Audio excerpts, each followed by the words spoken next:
আমি যদি এখন আইডিয়া অনুযায়ী যদি বলি যে এখানকার কত লোক সালাত আদায় করেন, তো 100%-এর মধ্যে 20% মনে হয় নামাজ বের হবে। ঠিক কিনা বলেন? 20% বের হবে। তাহলে 80% কোথায় গেল? তাহলে 80% তো এরা মুসলিমই নয়। আরে 80% এরা মুসলিমই নয়। মসজিদে সালাত আদায় করতে আসে ফজরের নামাজে মাত্র 1 কাতার মানুষ, আর সমাজের লোক দেখেন, আবাদি দেখেন 300-400 ঘর। গোটা গ্রামে 5000, মেনে নিলাম যে 5000 লোক আছে, আর এই 5000 লোকের মধ্যে মাত্র 20টা লোক নামাজ পড়ে। বাকি 480টা কোথায়? 4980টা লোক কোথায় গেল? তার মানে এরা সকলেই শয়তানের গোলামি করছে। এই যে ইহুদি এদেরকে বানিয়ে রেখেছে এরকম ভাবে, তোমরা সালাত আদায় করিও না। আপনি কি করে নিজেকে মুসলিম দাবি করেন বলেন? এবার আল্লাহ তাআলা মসজিদগুলোকে বেজাতিদের দ্বারা দিয়ে মসজিদকে ভাঙবেন না মসজিদকে টিকিয়ে রাখবেন? আপনি বলেন, আপনি চিন্তা করেন। মসজিদ কি পূজা করার জন্য যে মসজিদ তৈরি করে রেখে দিয়েছি, শুধু জুম্মার দিনে যাবো আর সালাত আদায় করে চলে আসবো? এমনটা হয়ে গেছে আমাদের চিন্তাধারা। ওই জন্য আমি বলছিলাম কি, যে 4 নম্বর কারণ হচ্ছে যে আজকে আমরা ইসলাম থেকে মুখটাকে ফিরিয়ে নিয়েছি। আপনি নিজে একটু ভাবনা চিন্তা করুন। রাসূল সাল্লাল্লাহু আলাইহি ওয়াসাল্লাম তিনি বলছেন, কি বলছেন? মুরু আওলাদুকুম বিস-সালাত ওয়া হুম আবনাউ 7 সিনিন ওয়াজরিবুহুম আলাইহা ওয়া হুম 10 সিনিন। যখন তোমাদের সন্তানদের বয়স 7 বছর হয়ে যাবে, তখন তাদেরকে তোমরা সালাতের জন্য আদেশ করো।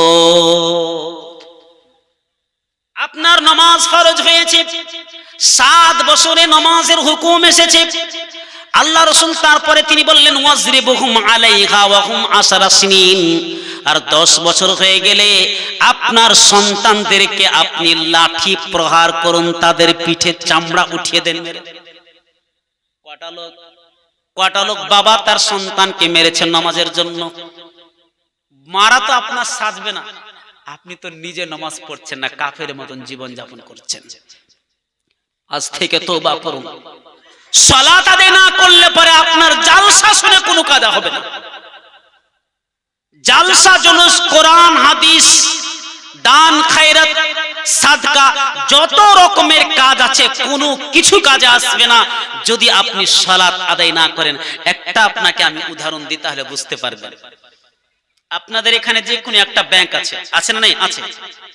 ওই ব্যাংকে একটা মানুষ প্রতিদিন টাকা চুরি করে নিয়ে আসে, আর রাত্রে বেলায় ওই ব্যাংকের জানলা দিয়ে ছুঁড়ে ফেলে দেয়। আমার কথা ভালো করে বুঝবেন। প্রতিদিন রাত্রে, প্রতি রাত্রে কোথায় থেকে মানুষের পকেট মারে, ঘর থেকে চুরি করে নিয়ে আসে, আর কিছু করে টাকা অনেকগুলো জমিয়ে দিয়েছে। 1 মাসে প্রায় মোটামুটি 20 লক্ষ টাকা জমা করে রেখেছে, হিসাব করে রেখেছে। ও সকালে একদিন ম্যানেজারকে বলছে যে আমার টাকাগুলো দেন। তোমার টাকা? জি হ্যাঁ, আমার টাকা আছে। কেমন টাকা? আমি এই জানলা দিয়ে ছুঁড়ে ফেলে দিয়েছিলাম। বলেন তো, লোকটাকে পাগল বলবে না বুদ্ধিজীবী বলবে? পাগল বলবে। ওই লোকটা জিদ ধরে নিয়েছে, চোরটা, না আমি এখান দিয়ে টাকা ফেলেছি, ওয়াল্লাহি আল্লাহর কসম, কোরআনেও হাত দিয়ে কোরআনে কসম খাচ্ছে, যত রকমের কসম আছে সব খাচ্ছে। কিন্তু ম্যানেজার, সেক্রেটারি যে আছে, ও কিন্তু মেনে নিতে পারছে না, সিকিউরিটি মানতে পারছে না। কেন মানতে পারে না? ওকে একটাই কথা বলছে, তুমি প্রুফ দাও, বই দাও, তোমার ব্যাংকের বই দাও, কত টাকা আছে। তুমি যখন টাকা নিতে এসেছো তাহলে খাতাটা দিয়ে দাও, বইটা দিয়ে দাও, টাকা নিয়ে চলে যাও। বলেন তো ওই লোকটা টাকা পাবে? পাবে না। কেন? তার প্রুফ নেই, তার কাছে ডকুমেন্টস নেই, তার কাছে ব্যাংকের অ্যাকাউন্ট নেই, তার কাছে খাতা নেই, তার মানে টাকা উঠাতে পারছে না। আচ্ছা, খাতা যদিও আছে, মোবাইল নম্বর নেই, টাকাই উঠাতে পারছে না, সমস্যা হয়ে গেছে। সম্মানিত দিনী ভাই, আমি কি বলতে চাইছি জানেন? আপনি কোরআন তেলাওয়াত করলেন, আপনি রাত জেগে জেগে তাহাজ্জুদ আপনি রাত জেগে জেগে তাহাজ্জুদ নামাজ পড়লেন, রাত জেগে জেগে কোরআন পড়লেন, হাদিসের কথা শুনলেন, কোরআনের কথা শুনলেন, ভালো কাজ করলেন, দান খয়রাত করলেন, নামাজটা পড়লেন না। পৃথিবীতে যত ইবাদত আছে সব ইবাদত হয়ে গেল আপনার দ্বারা দিয়ে, কিন্তু আপনি নামাজটা পড়লেন না। বলেন তো আল্লাহ আপনাকে জান্নাতে ঢুকতে দিবে? আল্লাহ তো বলবে কোথায় যাচ্ছিস? না তো আমি জান্নাতে যাচ্ছি। কি কাজ করেছিলি? এই যাকাত দিয়েছি, সিয়াম পালন করেছি, কোরআন তেলাওয়াত করেছি, ভালো কাজের আদেশ করেছি। মৌলানা মতিউর রহমান ঝাড়খণ্ড থেকে এসেছিলেন, তিনার বক্তব্য শুনেছি, 1.5 থেকে 2 ঘন্টা পর্যন্ত বক্তব্য শুনেছি কোরআন হাদিস থেকে। আচ্ছা ঠিক আছে, সবই মানলাম, প্রুফ কই, ডকুমেন্টস কই? ডকুমেন্টসটা কি আল্লাহ? নামাজটা কই? ও ওটাই হয়নি, নামাজটাই পড়তে পারেনি। তো এবার দেখুন, আপনি নিজে বিচার করেন যে কি করে জান্নাতের আশা করতে পারেন। এই কপালটা আল্লাহর সামনে যদি মাথা নত না হয়, তাহলে আল্লাহ আপনাকে জান্নাত দিবে কেমনে? ইবলিস শয়তান একটিবার আল্লাহর কাছে মাথা নত করেনি, আল্লাহ জান্নাত থেকে বহিষ্কৃত করে দিয়েছে।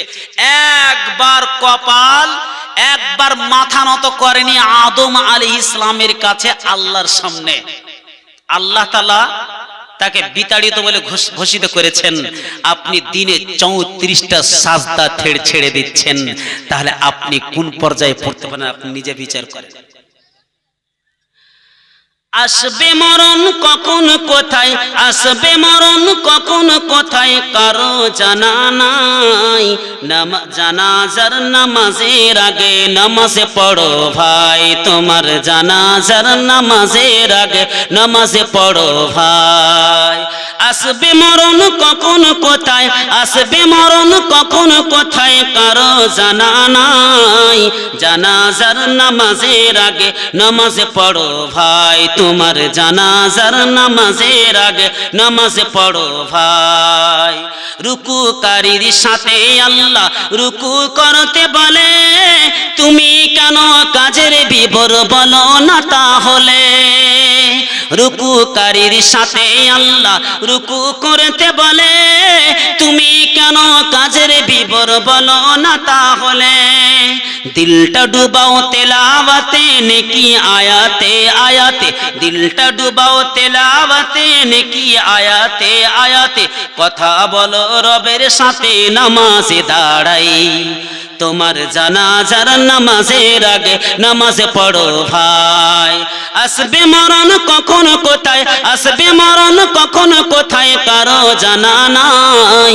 জানাজার নামাজের আগে নামাজে পড়ো ভাই, তোমার জানাজার নামাজের আগে নামাজে পড়ো ভাই। ইনশাআল্লাহ আমরা সকলে 5 ওয়াক্ত নামাজ পড়ার চেষ্টা করব ইনশাআল্লাহ। ইনশাআল্লাহ যদি জান্নাত পেতে হয়, বক্তব্য আপনি যদি মনে করেন এই মাহফিলে সময় দিয়ে আমি কিছু পাবো, তাহলে পরে আজ থেকে সালাত আদায় করবেন। আমি আগে বলেছিলাম যে আমি আপনাদেরকে কিছু দিব, আপনারা কিছু নেবেন। তাহলে এই কথাগুলো আপনাদেরকে আমল করতে হবে। তখনই বুঝবো যে আপনি আমার কাছ থেকে এই জিনিসটা নিয়েছেন, যখন এই কথাগুলোর উপরে আমল হবে, বাস্তবায়িত হবে। 5 নম্বর হলো আল্লাহর পক্ষ থেকে গজব আসে কেন, এর 5 নম্বর। আল্লাহ তাআলা এবং রাসূল সাল্লাল্লাহু আলাইহি ওয়াসাল্লাম থেকে যখন অন্য কোন জিনিসে বেশি মহব্বত হয়ে যাবে, তখন আল্লাহর তরফ থেকে আযাব আসবে। এটা আমি বলিনি, এটা আল্লাহ তাআলা সূরা তাওবার 24 নম্বর আয়াতে বলেছেন। তাহলে কি বলা হলো? قل إن كان آباؤكم وأبناؤكم وإخوانكم وأزواجكم وعشيرتكم وأموال اقترفتموها وتجارة تخشون كسادها ومساكن ترضونها أحب إليكم من الله ورسوله وجهاد في سبيله فتربصوا حتى يأتي আল্লাহু বিআমরি। আল্লাহ রাব্বুল আলামিন তিনি বললেন, কুল ইন কানা আবাউকুম, যদি তোমরা তোমাদের বাপদের ভালোবাসো, ওয়া আবনাউকুম, যদি তোমরা তোমাদের সন্তানদের ভালোবাসো, ওয়া ইখওয়ানুকুম, যদি তোমরা তোমাদের ভাইদের ভালোবাসো, ওয়া আজওয়াজুকুম, যদি তোমরা তোমাদের স্ত্রীদের ভালোবাসো, এবং তোমরা যদি তোমাদের ধন সম্পদকে ভালোবাসো কিংবা তোমাদের ব্যবসা বাণিজ্যকে ভালোবাসো, ওই ব্যবসা বাণিজ্য যেটা তোমাদের মন্দা হয়ে যাওয়ার আশঙ্কা রয়েছে, এবং তোমাদের ওই সমস্ত বাসস্থানকে ভালোবাসো যেখানে তোমরা বসবাস করছো, তাহলে জেনে রাখো 8টা জিনিস আল্লাহ পাক রব্বুল আলামিন তিনি নিয়েছেন। আর নিয়ে তিনি বললেন, আহাব্বা ইলাইকুম মিনাল্লাহি ওয়া রাসূলিহি ওয়া জিহাদিন ফিসাবিলি। জেনে রাখো এই সমস্ত জিনিসগুলো যদি আল্লাহ রাসূল এবং জিহাদ করা থেকে যদি তোমাদের বেশি ভালোবাসা হয়ে যায়, ফাতারাব্বাসু হাত্তা ইয়াতিয়াল্লাহু বিআমরি, তাহলে আল্লাহ পাক রব্বুল আলামিন তার আযাব তিনি নিয়ে আসবে। তাহলে পৃথিবীতে আযাব কেন আসে? মা বাপকে ভালোবাসতে হবে যতটা ভালোবাসার স্বাভাবিক ভাবে। এমনটা নয় যে মা বাপকে ভালোবাসবেন নিজে আল্লাহ সুবহানাহু ওয়া তাআলার চাইতে, আল্লাহর চাইতে মা বাপকে অতটা ভালোবাসতে হবে না। মা বাপ যতটা ভালোবাসা পাওয়ার যোগ্য আছে ততটাই মাকে ভালোবাসতে হবে, বাবাকে ততটাই ভালোবাসতে হবে যতটা ভালোবাসা পাওয়ার যোগ্য রাখে, ততটাই ভালোবাসতে হবে। ছেলে মেয়েকে ততটাই ভালোবাসবেন যতটা ভালোবাসা পাওয়ার অধিকার রাখে, ততটাই ভালোবাসবেন। ধন সম্পদ টাকা পয়সাকে ততটাই ভালোবাসবেন যতটা অধিকার রাখে ভালোবাসা, ততটাই ভালোবাসবেন। আর আজকে তো বলতেই হয় না, আজকে আমরা আল্লাহকে বাদ দিয়ে বেশিরভাগ ভালোবাসতে শুরু করেছি টাকা আর টাকা, টাকা আর টাকা, টাকা আর টাকা। যেদিকে যাবে সেদিকে টাকা, যেদিকে যাবে সেদিকে টাকা।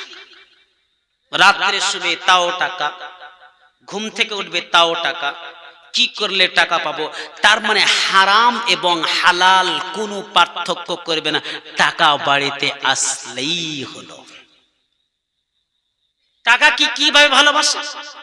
আজান হয়ে গেছে, আল্লাহু আকবার, আল্লাহু আকবার, আজান হয়ে গেল, আল্লাহু আকবার,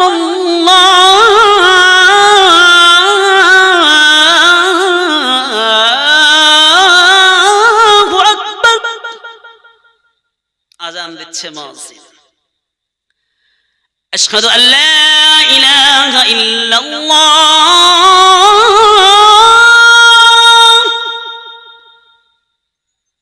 আজানের ডাক আপনি শুনছেন, আপনি অর্থ বুঝতে পারেননি যে আজানটা কেন দেওয়া হচ্ছে, আজানটা কেন দেওয়া হলো। আজানে আপনাকে আহ্বান করছে, কি আহ্বান করছে? আল্লাহ সব থেকে বড়, আল্লাহ সব থেকে বড়।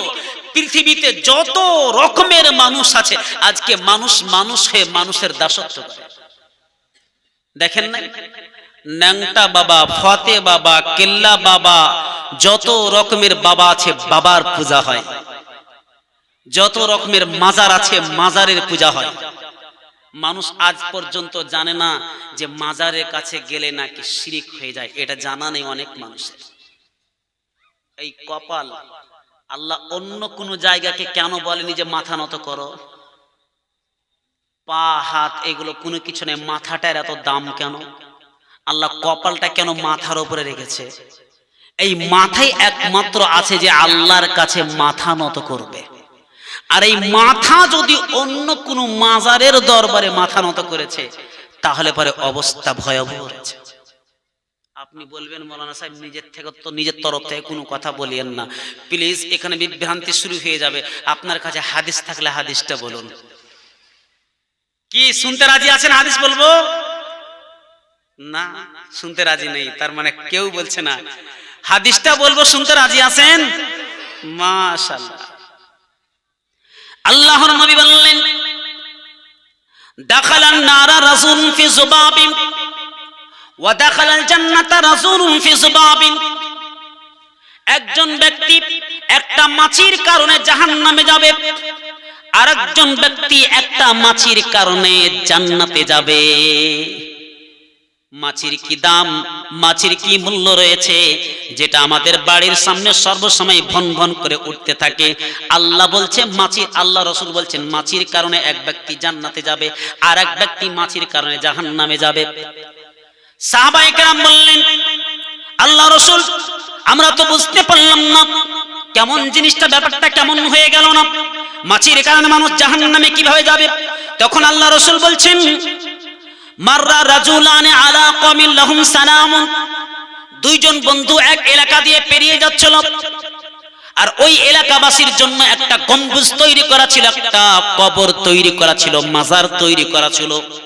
যতক্ষণ পর্যন্ত এই মাজারের নামে কোনো কিছু দান করা না হতো, ততক্ষণ পর্যন্ত কাউকে অতিক্রম করতে দেওয়া হতো না। সেখান থেকে কেউ অতিক্রম করতে পারতো না। ফাকাল আলি আহদিহিমা, তাদের মধ্য থেকে একজনকে বলা হলো, কাররিব, এই মাজারের নামে, এই বাবার দরবারে এখানে একজন ব্যক্তি শুয়ে আছেন, এখানে পীর বাবা শুয়ে আছেন, এর নামে কিছু দান করে যাও। তখন সেই ব্যক্তি বলছে, মা উকাররিব, আমি কি দান করব? লাইসা ইনদি শাই, আমার কাছে দান করার মতো কিছু নাই। কি দান করব? দান করার মতো আমার কাছে কিছু নাই। তখন বলল, কাররিব বলাও বেজবাব, যদি তুমি পারো, মাছি ভন ভন করে উঠছে, সেখান থেকে একটা মাছি ধরে মাজারের নামে দান করো। তখন এক ব্যক্তি একটা মাছি ধরে মাজারের নামে দান করলো, ওই কবরে দান করলো। ফাকাল্লাউ সাবিলাহু, তারা তার রাস্তাটাকে ক্লিয়ার করে দিল, যাও এবার তুমি যেতে পারো, তোমাকে আর কেউ বাধা দিবে না। ওয়াকাল লিল আখার, দ্বিতীয় জনকে বলল, তুমি কিছু দান করো। তখন সেই ব্যক্তি কি বলল, আমি কি দান করব? আমার কাছে দান করার মতো তেমন কিছু নাই, কি দান করব? তখন বলল, কাররিব, তুমি একটি মাছিও দান করো। কাররিব বলাও বেজবাব, একটা মাছি ধরে, জবাব মানে হচ্ছে মাছি, মাছি বুঝেছেন, জবাব মাছি আরবি শব্দ, একটা মাছি ধরে তুমি এই কবরের নামে দান করে দাও। তখন সেই ব্যক্তি বলছে, আমি আল্লাহ ছাড়া অন্য কারো নামে দান করি না, আল্লাহ ছাড়া অন্য কারো নামে আমি কিছুই দান করব না। তখন কি করলো তারা জানেন?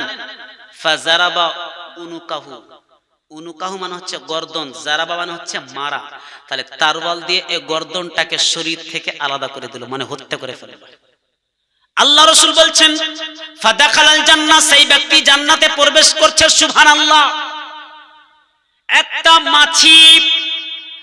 মাছি দান না করার কারণে আল্লাহ রাসূল বললেন সেই ব্যক্তি জান্নাতে গেল, আর একটি ব্যক্তি সামান্য একটা মাছি দান করার কারণে জাহান্নামে চলে গেল।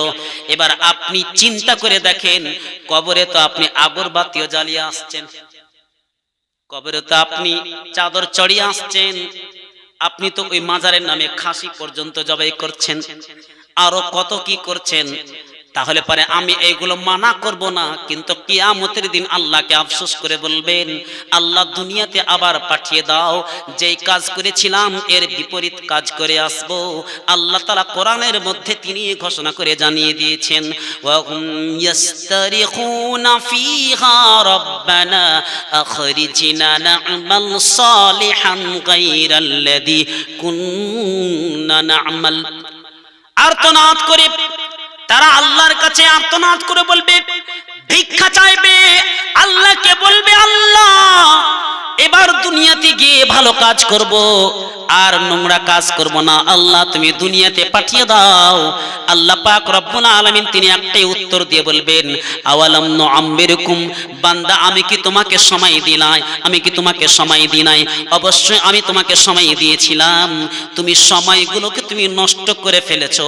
তার মানে আমার ইবাদত না করে তুমি অন্য কারো কাছে মাথা নত করেছো। যাও এখন তার কাছে তুমি জান্নাত চাও। নবীরাও ফেঁসে যাবে কিয়ামতের দিনে। আপনারা হাদিস শুনেন নাই?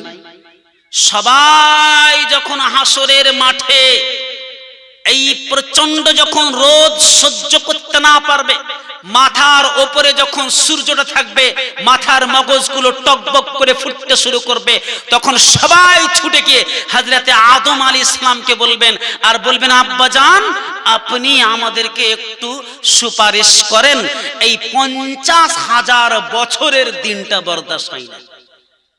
একটাই দিন হবে, কত দিনের বলেন তো দেখি? 50,000 বছরের দিন, একটাই দিন হবে। ওই দিনে সবাই হযরত আদম আলাইহিস সালামের কাছে ছুটে যাবে। কেন? যখন সন্তান ব্যথা পায় কার কাছে যায়? ডাক্তারের কাছে, না কোনো মুসাল্লির কাছে, না হুজুরের কাছে, না মাস্টারের কাছে। একটা 10 বছরের সন্তান, 7 বছরের সন্তান, একটা 2 বছরের সন্তান কান্না করতে গেলে কেউ যদি মারে তাহলে পরে বাবার কাছে না হলে মায়ের কাছে ছুটে যায়, ঠিক কিনা বলেন? যায় না? তো ওই কিয়ামতের দিন যখন বান্দা অসহায় পড়ে যাবে তখন বাবার কাছে ছুটে যাবে আদম আলাইহিস সালামের কাছে। আদম আলাইহিস সালাম বলবে আমি তোমাদের কিছু করতে পারবো না, একজন নবী। তাহলে আদম যখন কিছু করতে পারবে না, তো এই যে আমাদের পীর মুরিদরা কি করে বলুন তো, একটু ভাবেন। আমাদের পীরেরা কি ওই আদম থেকে বেশি বড় হয়ে গেছে? যারা কবরে শুয়ে আছে, মানুষ, ও তো একটা মানুষ। আরে নবী যাদের উপরে কিতাব অবতীর্ণ হয়েছে, যাদের উপরে ওহী অবতীর্ণ হয়েছে, তারা কিয়ামতের দিন বলবে, হযরত আদম আলাইহিস সালাম বলবেন নফসি নফসি নফসি ইয়া নফসি ইয়া নফসি বলে চিৎকার করতে থাকবে।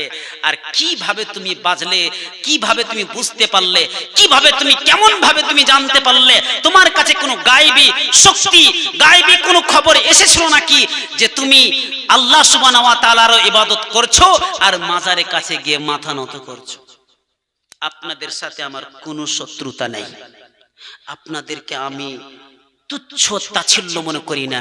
আমি আগেই বলেছি আপনাদেরকে কিছু দিব, আপনারা নেওয়ার চেষ্টা করবেন। আপনাকে বলছি আমি, নামাজে কি পড়েন দেখি বলেন তো? নামাজের মধ্যে পড়েন কি পড়েন? ইয়াকা নাবুদু ওয়া ইয়াকা নাস্তাইন, মানে কি? হে আল্লাহ, শুধু তোমারই ইবাদত করি আর তোমারই কাছে সাহায্য চাই। এখানে তো আপনি স্বীকার করে দিলেন শুধু। তার মানে শুধু যদি আল্লাহরই ইবাদত হয় তাহলে পরে অন্য কারো কাছে চাওয়া লাগবে?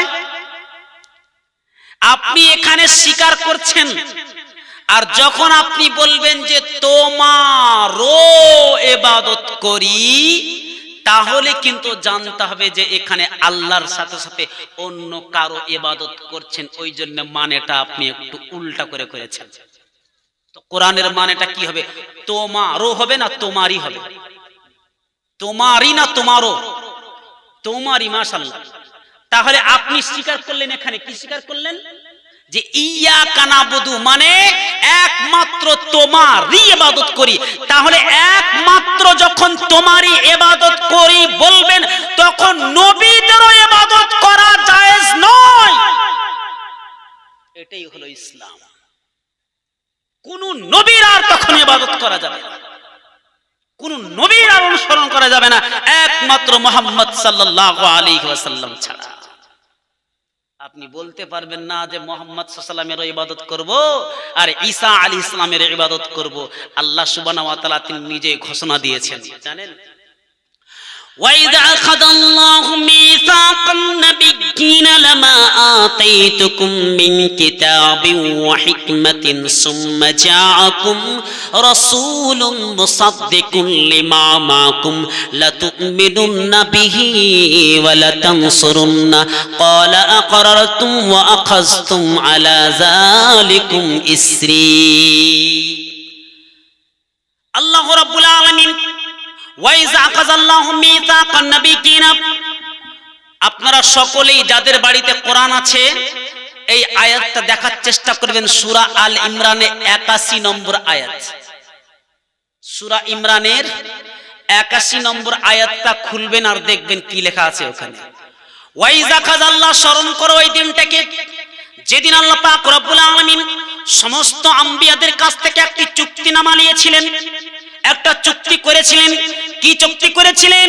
ও আমার নবীরা তোমরা শোনো, হে আদম আলাইহিস সালাম, হে নূহ আলাইহিস সালাম, হে ইব্রাহিম আলাইহিস সালাম, হে মুসা আলাইহিস সালাম, হে ঈসা আলাইহিস সালাম, পৃথিবীতে যতগুলো নবী এসেছিলেন আদম থেকে নিয়ে হযরতে ঈসা আলাইহিস সালাম পর্যন্ত যতগুলো নবী ছিলেন, সমস্ত নবীদের কাছ থেকে আল্লাহ তাআলা এগ্রিমেন্ট নিয়েছিলেন। কি এগ্রিমেন্ট নিয়েছিলেন? যে তোমাদেরকে কিতাব দিয়েছি, তোমাদেরকে হিকমত দান করেছি, তোমাদের জীবদ্দশায় যদি একজন নবী চলে যায় তাহলে পরে তোমরা সেই নবীর এক নবীকে মেনে চলবে কিনা বলো, তাকে সাহায্য করবে কিনা বলো। সমস্ত আম্বিয়া আলাইহিস সালাম উত্তর দিয়েছিলেন, ক্বালু আকরারনা, আমরা স্বীকার করলাম আল্লাহ, আমরা সেই নবীর উপরে ঈমান নিয়ে আসব। হযরতে মুসা আলাইহিস সালাম তিনি বললেন, আমি আমার তাওরাতকে বন্ধ করে দেব, এই তাওরাতের কোনো বিধান চলবে না। হযরতে ঈসা আলাইহিস সালাম বলেন, ইনজিলকে আমি বন্ধ করে দেব। হযরতে দাউদ আলাইহিস সালাম বলেন, জবুরের সব কিছু কিসসা খতম হয়ে গেছে, তার মানে জবুরের হুকুম আহকাম চলবে না। মুহাম্মদ সাল্লাল্লাহু আলাইহি ওয়াসাল্লামের বিধান অনুযায়ী চলবো, কোরআনের অনুযায়ী চলবো, আল্লাহ রাসূল সাল্লাল্লাহু আলাইহি ওয়াসাল্লামের ওই শরীয়ত অনুযায়ী চলবো। প্রত্যেকটা নবী এটা স্বীকার করেছিলেন আল্লাহর কাছে। সবাই আমরা যতগুলো নবী আছি, আমাদের কিতাবকে, আমাদের শরীয়তকে, আমাদের পদ্ধতিকে, আমাদের মাযহাবকে, আমাদের মাসলাককে সব কিছুকে বন্ধ করে দিয়ে মুহাম্মদ সাল্লাল্লাহু আলাইহি ওয়াসাল্লামের অনুসরণ করব। নবী হয়ে বলেছিল। আর আমরা কেমন মানুষ যে নবীকে বাদ দিয়ে পীরদের গুরুত্ব দিতে শুরু করেছি। মানুষ হিসেবে ভালোবাসবেন ভাই, একটা জিনিস আপনি লক্ষ্য করেন তো, যেই ব্যক্তি কবরে শুয়ে আছে সে আপনার কাছে সাহায্য চাইবে না, আপনি তার কাছে সাহায্য চাইবেন, এখানে তো বলে দিবে। কে বেশি অসহায় আছে আপনি নিজে বিচার করেন। যে লোকটা কবরে শুয়ে আছে, আচ্ছা আর একটা জিনিস আপনাকে বলি, আমি উদাহরণ দিচ্ছি, এটা তাহলে বুঝে যাবে, একবারে ক্লিয়ার হয়ে যাবে মশলাটা পুরো। আমি ঝাড়খণ্ড থেকে এসেছি, আপনারা এখানকার মানুষ, খড়গপুরের পশ্চিম বাংলার মানুষ বাংলা বুঝেন। আপনাদের এখানে একটা মাজার তৈরি আছে, আর এটা আমার বিশ্বাস আছে যে মাজারে কিছু চাইলে পাবো, এটা আমি ভাবছি। তো আমি ওই কবরের কাছে গিয়ে, মাজারের কাছে গিয়ে বলছি, কি বলছি জানেন? এ মেরে বাবা, मेरा रुपया कहाँ गुम हो गया है, मेरा पासपोर्ट कहाँ गुम हो गया है, मुझे ला दीजिए। पता नहीं कहाँ खो गया है, मैं बहुत मजबूर हूँ, मैं परेशान हूँ, मैं बहुत नाजुक हालात में हूँ, मेरे लिए आप कुछ इस्तेमाल, कुछ काम कीजिए। तो ওই ব্যক্তি কিন্তু বুঝতে পারে না, তখন কি বলছে জানেন? আমি তোমার জন্য কি করে দেব, আমি তো তোমার কথাই বুঝতে পারি না, আমি তোমার কি সাহায্য করব, আমি তো তোমার কোনো কথাই বুঝতে পারছি না। একজন মালয়েশিয়াম থেকে এসেছেন, মালয়ালম ভাষা বলছে। একজন কর্ণাটক থেকে এসেছে, তিনি কর্ণাটক কথা বলছেন। চেন্নাই থেকে একজন এসেছে, চেন্নাই মানে চীনের যে কথা আছে চীনের কথা বলছেন। একজন তামিলনাড়ু থেকে এসেছে, সেও এমন কথা বলছে আপনার কোনো কিছু বুঝে আসে না।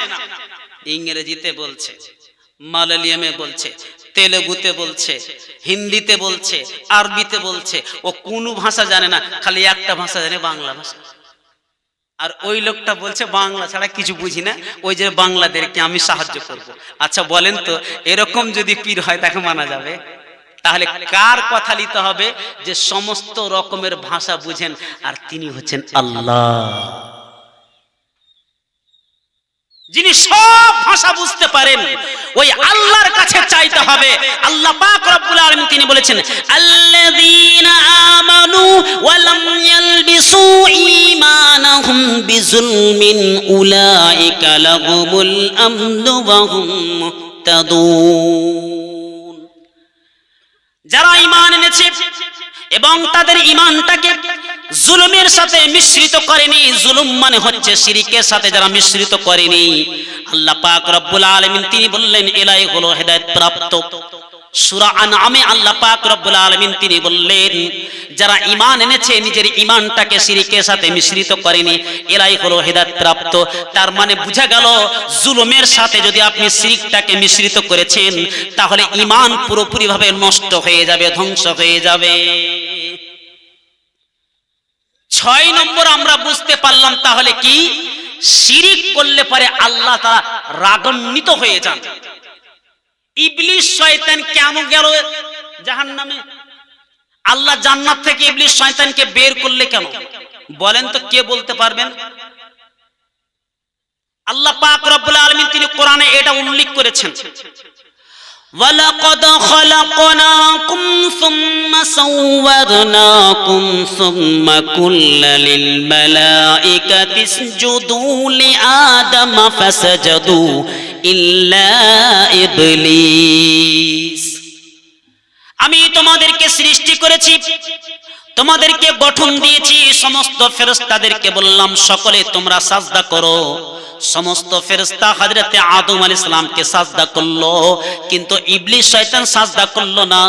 লাম ইয়াকুম মিনাস সাজিদিন, সে সাজদাকারীদের অন্তর্ভুক্ত হলো না।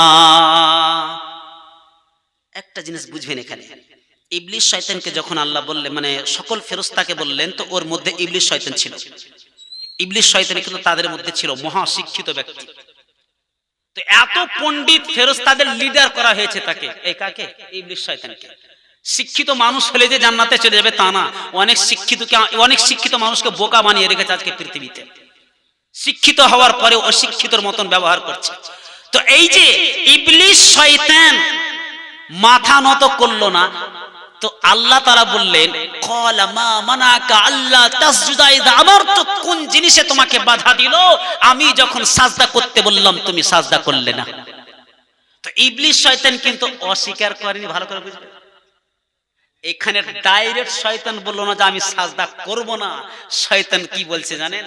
ক্বালা আনা খায়রুম মিনহু খালাকতানি মিন নারিন ওয়া খালাকতাহু মিন তিন, আমি হচ্ছে আগুনের তৈরি আর ও হচ্ছে মাটির তৈরি, আমি ওর থেকে ভালো আছি, অতি উত্তম। ওই জন্য আগুন মাটির কাছে মাথা নত করতে পারে না। দেখেন, শয়তান কিন্তু ডাইরেক্ট এই কথা বললে না যে আমি সিজদা করব না, এরকম কথা নয়। কি বলছে? আমি ওর থেকে বেশি উত্তম। লজিক ব্যবহার করলো। তখন আল্লাহ তাআলা বলছেন ক্বালা ফাহবিত মিনহা ফামা ইয়াকুনু লাকা আন তাতাকাব্বারা ফিহা ফাখরুজ ইন্নাকা মিনাস সাগিরিন। বেরিয়ে যা এখান থেকে শয়তান, এখানে থেকে তুই বিদ্যাচারণ করবি, এখানে বিদ্যাচারণ করা যাবে না। লাঞ্ছিত হয়ে অপমানিত হয়ে তুই বেরিয়ে যা। আল্লাহ পাক রব্বুল আলামিন এই কথা যখন শয়তানকে বলল, তখন শয়তান বলেছিল কি জানেন? ক্বালা ফাবিমা আগবাইতানি লা আকুদান্না লাহুম সিরাতাকাল মুস্তাকিম সুম্মা লাআতিয়ান্নাহুম মিন বাইনি আইদিহিম ওয়া মিন খালফিহিম ওয়া আন আইমানিহিম ওয়া আন শামাইলিহিম ওয়া লা তাজিদু আকসারাহুম শাকিরিন। আল্লাহ, তুমি যেভাবে তোমার জান্নাত থেকে বহিষ্কৃত করেছো, তুমি জেনে রাখো আমি তোমার সত্তার কসম খেয়ে বলছি, আমি তোমার ইজ্জতের কসম খেয়ে বলছি, তোমার বান্দাকে পথভ্রষ্ট করব, তোমার বান্দাকে গুমরাহ করে ছাড়বো। যতক্ষণ পর্যন্ত গুমরা না করব আমি চুপচাপ বসে থাকবো না, চতুর্দিক থেকে আমি গুমরা করার চেষ্টা করব। সুম্মা লাআতিয়ান্নাহুম মিন বাইনি আইদিহিম, আমি তাদের কাছে আসবো সামনের দিক থেকে, ওয়া আন খালফিহিম, তাদের পিছন দিক থেকে, ওয়া আন আইমানিহিম, তাদের ডান দিক থেকে, ওয়া আন শামাইলিহিম, তাদের বাম দিক থেকে, চতুর্দিক থেকে এসে আমি তাদেরকে পথভ্রষ্ট করব। আর শয়তান তার কাজে কিন্তু কামিয়াব হয়ে গেছে। শয়তান এটা ওয়াদা করেছে। তাহলে যত মানুষ আজকে নামাজ রোজা থেকে দূরে, যত মানুষ আজকে নিষেধাজ্ঞা পান করছে, যত মানুষ আজকে আল্লাহ ছাড়া অন্য কারো কাছে মাথা নত করছে, জেনে রাখবেন সকলেই শয়তানের অনুসরণ, সকলে অনুসরণ করছে। আচ্ছা দেখুন একটা জিনিস, শয়তানকে যখন শয়তান যখন সাজদা করলো না, তো কেন করলো না? আত্মমর্যাদা বুঝেন? আত্মমর্যাদা, আত্ম অহংকারী, আত্মমর্যাদা, ইগো বুঝতে পারেন তো? ইগো, শয়তানের ইগো হার্ট হয়েছে, ইগোতে আঘাত লেগেছে। যখন আল্লাহ তাআলা সমস্ত ফেরেশতাকে বললেন সাজদা করো, তো শয়তান সাজদা করলো না কেন? তার ইগোতে আঘাত লেগেছে। বারে আমি এর কাছে মাথা নত করো, মাটির কাছে। এই যে আঘাত লাগা, একটা আঘাত লাগা। আপনাকে উদাহরণ দিই, আপনার স্ত্রী একটা ছেলের সাথে পরকীয়া করছে, আপনি হাতে নাতে ধরে ফেলেছেন, সচক্ষে আপনি ধরে ফেলেছেন, ফেস টু ফেস ধরে ফেলেছেন, আপনি নিজে দেখে ফেলেছেন। তখন এবার আপনি কি ভাববেন জানেন? আরে যেই জায়গাটা আমার পাওয়া দরকার ছিল, এটা অন্য কাউকে দিয়ে ফেলেছে, আমার স্ত্রী অন্যজনের সাথে এরকম কাজ করছে, ওই ইজ্জতটা তো আমার আর ওই ইজ্জতটা অন্য কাউকে দিচ্ছে, তখন আপনার মাথাতে শয়তান এমন ভাবে মাথা গরম করে দিবে আপনি কোনো কিছু পার্থক্য করতে পারবেন না। হাসুয়াখানটা পড়েছিল, ছুরিখানটা পড়েছিল, ডাইরেক্ট গর্দনটাকে কেটে ফেলে দিলেন। কেন? ইগোতে হাত লেগেছে। এটা হলো আত্মমর্যাদা। আপনি তখন কি ভাবছেন জানেন? যা আমাকে জেল যেতে হয়, জেল যাওয়ার যদি যাওয়া থাকে তো আমি যাব, আমার যদি জেল যেতে হয় তো আমি যাব, কিন্তু একে এই হতচ্ছাড়িকে রান্ডি মাগিকে আমি শেষ করব। সঙ্গে সঙ্গে গলাটা আপনি তার ধর থেকে আলাদা করে দিলেন। কেন? কি হয়েছে? তার জেনা করলো, ব্যভিচার করলো, আপনি এইটুকু সহ্য করতে পারলেন না। ওই যে শয়তান, আল্লাহ যখন বললে মাথা নত করো আদমের কাছে, তখন সে মাথা নত করলো না। কেন? ইগোতে আঘাত লেগেছে, আমি আগুনের হয়ে মাথা নত করব। এই জিনিসটাতে তাকে জাহান্নামে নিয়ে চলে গেল। সেরকম হয়ে গেছে আপনার অবস্থা। যখন এবার আপনি নিজে থেকে ভাবনা চিন্তা করেন, যেই শয়তান আদমের সামনে আল্লাহর কথা অমান্য করেছে, আপনি সেই শয়তানের আপনি আজকে অনুসরণ করছেন, তার কাছে মাথা নত করছেন, খবর আছে আপনার। কিয়ামতের দিন আফসোস করবেন। এই মাথা আল্লাহ ছাড়া অন্য কারো কাছে মাথা নত করা যাবে না। তাহলে 6 নম্বর আমাদের যে জিনিসটা আমরা জানতে পারলাম সেটা হচ্ছে কি, 5 নম্বর যেটা জানতে পারলাম সেটা হচ্ছে কি, শিরিক। কোন রকমের শিরিক করা যাবে না, যদিও আপনাকে জ্বালিয়ে পুড়িয়ে ছাই করে দেওয়া হয়। শিরিক মানে হচ্ছে আল্লাহ ব্যতীত অন্য কারো দাসত্ব করা, গোলামি করা। আপনি ভাগ করতে যাবেন না যে আল্লাহরও করব উমুকেরও করব। যদি ইবাদত করতে হয় আল্লাহর করবেন, রাসূল সাল্লাল্লাহু আলাইহি ওয়াসাল্লামের করবেন। হযরত ওমর রাদিয়াল্লাহু তাআলা আনহু যা ওমর ইলা নবী সাল্লাল্লাহু আলাইহি ওয়াসাল্লাম, হযরত ওমর রাদিয়াল্লাহু তাআলা আনহু আল্লাহ রাসূল সাল্লাল্লাহু আলাইহি ওয়াসাল্লামের কাছে একটা তাওরাতের অংশ নিয়ে আসলেন, আর এসে বলছেন হাদিহি নুসখাতুম মিনাত তাওরাত, নবী গো এটা হচ্ছে একটা তাওরাতের অংশ। তখন হযরত মুহাম্মদ রাসূলুল্লাহ সাল্লাল্লাহু আলাইহি ওয়াসাল্লাম ফাসাকাতা রাসূলুল্লাহ, আল্লাহ রাসূল চুপ হয়ে গেলেন। ফাজালা ইয়াকরা বিওয়াজহি রাসূলিল্লাহ সাল্লাল্লাহু আলাইহি ওয়াসাল্লাম, হযরত ওমর তাওরাত পড়তে শুরু করলেন।